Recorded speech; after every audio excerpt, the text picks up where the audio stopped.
दोपहर के 12 बज रहे हैं। नमस्कार, आपके साथ में नंदिता कुडेशा हूं। इस्लामिक रिसर्च फाउंडेशन के अध्यक्ष जाकिर नाइक पर क्या कानूनी रोक लगनी चाहिए? आज का सबसे बड़ा सवाल और सबसे बड़ी खबर यही है। ढाका में जिस आतंकी रोहन इम्तियाज ने 20 लोगों का गला काट कर उनकी हत्या कर दी, वो आतंकी जाकिर नाइक से प्रभावित था। उसके फेसबुक पोस्ट पर जाकिर नाइक के भाषण का हवाला दिया गया था। जाकिर नाइक के लिए उसामा बिन लादेन और तालिबान गलत नहीं है। वो कहता है कि हर मुसलमान को आतंकी बनना चाहिए।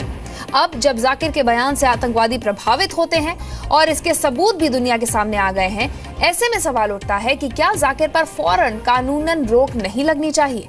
हैदराबाद में इस्लामिक स्टेट हैदराबाद मॉड्यूल नाम के जिस आतंकी संगठन का खुलासा हुआ है, उसके चीफ मोहम्मद इब्राहिम याजदानी ने एनआईए को बताया है कि वो जाकिर नाइक की स्पीच से प्रभावित होकर भारत में शरिया कानून लागू करने की लड़ाई लड़ रहा था। याजदानी खास तौर से मुंबई जाकर जाकिर नाइक की स्पीच सुना करता था।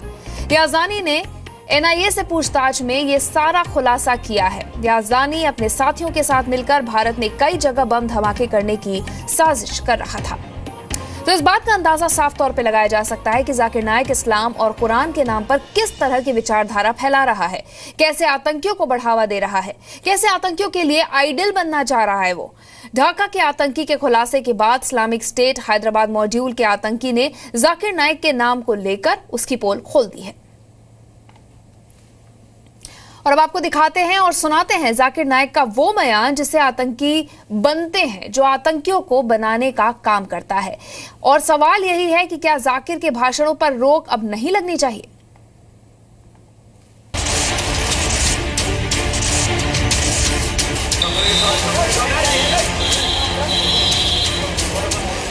Osama bin Laden headline: If he is terrorizing America, the terrorist, biggest terrorist, I am with him.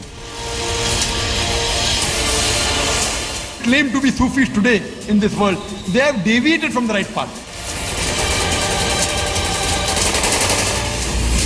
Mumbai के रहने वाले जाकिर नाइक धर्मों की तुलनात्मक अध्ययन के विशेषज्ञ माने जाते हैं,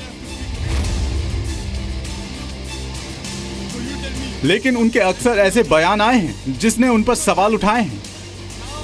सुनिए जाकिर नाइक का ओसामा बिन लादेन के बारे में क्या कहना है। If he is on the truth, if he is fighting the enemies of Islam, I am for him. I don't know what he is doing. I am not in touch with him. I don't know him personally. I read newspapers. अब सुनिए Osama bin Laden को लेकर मुसलमानों को क्या बनने की सलाह दे रहे हैं Zakir Naik. If he is terrorizing the terrorist, if he is terrorizing America, the terrorist, biggest terrorist, I am with him. Every Muslim should be a terrorist. The thing is that if he is terrorizing a terrorist, he is following Islam. Whether he is or not, I don't know. But you as a Muslim, without checking up, laying allegations also wrong. So I am with those people who are following the Quran. Even if the full world is against them, I am with them. Zakir Naik पर आरोप लगता है कि वो वहाबी विचारधारा को फैला रहे हैं। वहाबी वही विचारधारा है जिसके बल पर आईएसआईएस ने सीरिया और इराक में आतंक का साम्राज्य खड़ा किया है। इसी विचारधारा की प्रचार के दौरान जाकिर नाइक दूसरी विचारधाराओं को खारिज कर रहे हैं। सुनिए जाकिर नाइक का सूफी विचारधारा के बारे में क्या कहना है। What did you call about the Sufi movement? See, if you analyze the word Suf, come from the word wool. You know, Suf means wool.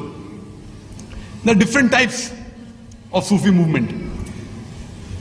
You know, but all of these movements that you analyze, these movements, they follow part of Islam.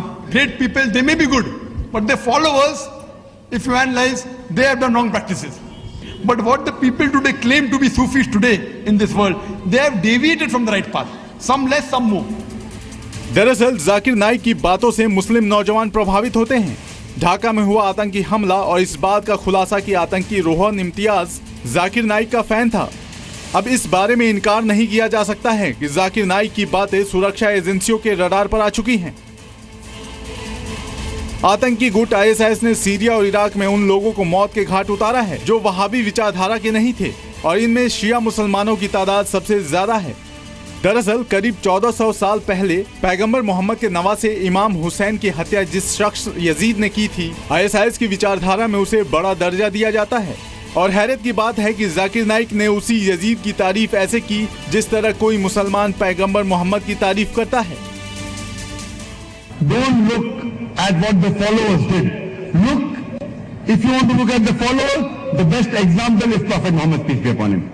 As far as your understanding about the wall of Karbala, you said that Yazid, may Allah be pleased with him, that he was ferocious and he was a villain, etc. There's different opinion. We're not going to discuss about history. That's history. What we have learned about following Islam is Quran and the authentic sayings of Prophet Muhammad sallallahu alaihi wasallam. There was a political war that was fought. पहले ढाका और फिर Saudi अरब में Medina. Ramzan में हुए आतंकी हमलों के बाद सवाल उठ रहे हैं कि मुस्लिम नौजवान कहां और किस तरह गुमराह हो रहे हैं। क्या जाकिर नाइक के भाषण जहर फैला रहे हैं? ब्यूरो रिपोर्ट, जी मीडिया। चलिए आपको बता देते हैं कि आखिर जाकिर नाइक है कौन। इस्लामिक रिसर्च फाउंडेशन का संस्थापक और अध्यक्ष है जाकिर नाइक। मुंबई के रहने वाले हैं जाकिर और मुस्लिम लेखक और वक्ता भी हैं। सलाफी विचारधारा के प्रचारक उनको माना जाता है। उर्दू या फारसी में नहीं बल्कि अंग्रेजी में ही अपना लेक्चर देते हैं। पीस टीवी के नाम से चैनल भी चलाते हैं जाकिर नाइक।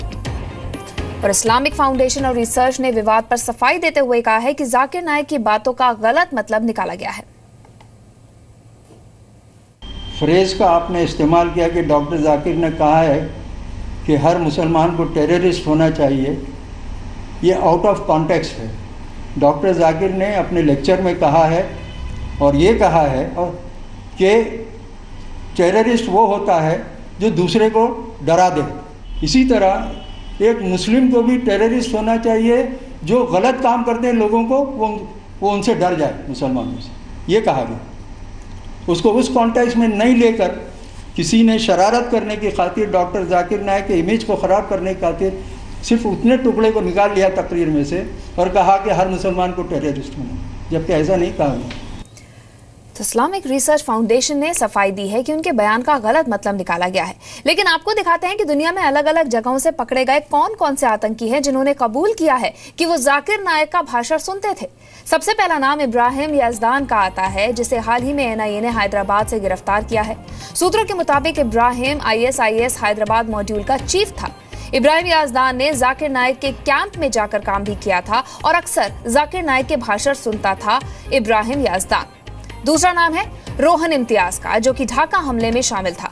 रोहन इम्तियाज ने जाकिर नाइक की बातें फेसबुक पर पोस्ट भी की थी। तीसरा नाम है राहिल शेख का, जो कि साल 2006 में मुंबई लोकल बम धमाकों का आरोपी है।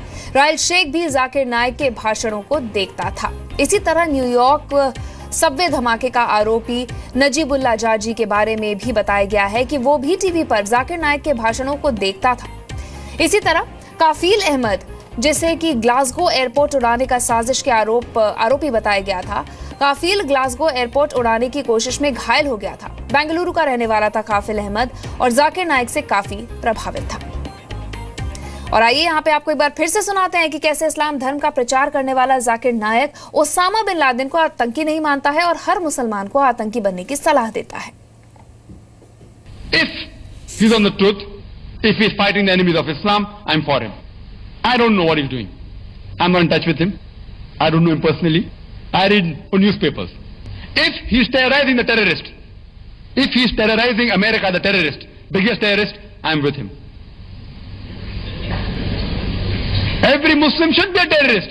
The thing is that if he's terrorizing a terrorist, he's following Islam.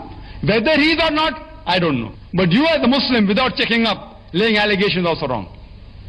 So I am with those people who are following the Quran. Even if the full world is against them, I am with them.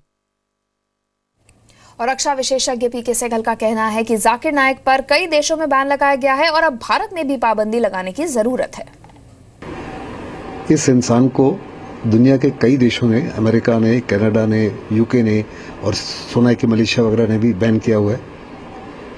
लेकिन बड़े अफसोस की बात है कि बाकी दुनिया जो है पहचान गई कि इसके जो भड़काए हुए भाषण हैं बड़े डेंजरस हैं और ख़तरनाक हैं, और हिंदुस्तान ने इसको 2004 से अभी तक किस्मा फेंक का छुट्टी दी हुई है। अभी समय आ गया कि ऐसे इंसान को अरेस्ट किया जाए और इसकी भड़काऊ भाषण बंद किए जाए।